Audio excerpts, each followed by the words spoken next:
I spent my savings on a ridiculous dream. Now the world knows my name. Fashion is a joke, my father said. You'll end up broke and embarrassed, my mother added. They wanted a lawyer, a doctor, anything but a dreamer with fabric and glitter. But I spent every last dollar on what they called a ridiculous fantasy. And the day they saw my name light up in Paris was the day I served my sweetest revenge. Growing up in a quiet suburb of Lyon, France, my life was stitched with rules. My parents were conservative professors, orderly, rigid, and allergic to the idea of creativity. But me?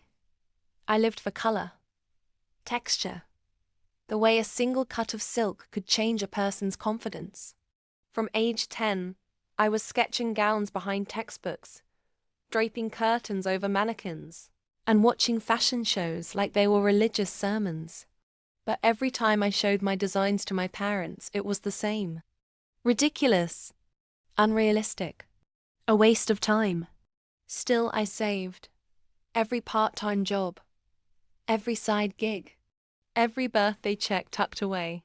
By 23, I had enough to apply for a prestigious but expensive fashion boot camp in Milan.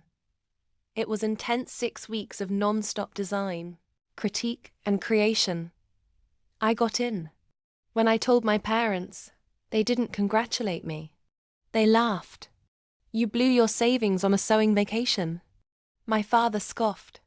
Don't come crawling back when you fail, my mother warned. I cried that night. Not because of fear, but because deep down, I promised myself, I will never come crawling back. Milan was brutal.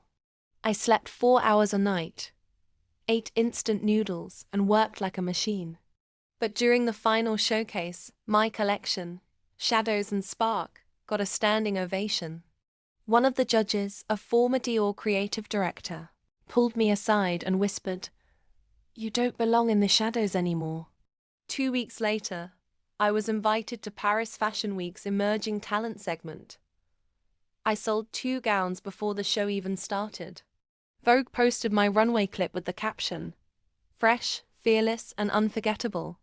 And then, I did something petty. Okay, very petty. I mailed 2 front-row tickets to my parents. First class, Paris-bound. No note.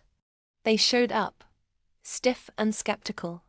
But when my models strutted out in gowns stitched with phrases, I used to hear ridiculous, waste of time, failure, the crowd gasped.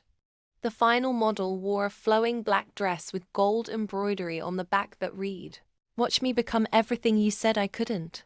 Standing ovation. Reporters swarmed. My parents? Silent. Red-faced. Later that night, my dad looked at me and said, "I was wrong." I smiled. I know. If you've ever been told your dream is stupid, subscribe to this channel. Because this isn't just fashion. It's payback in style.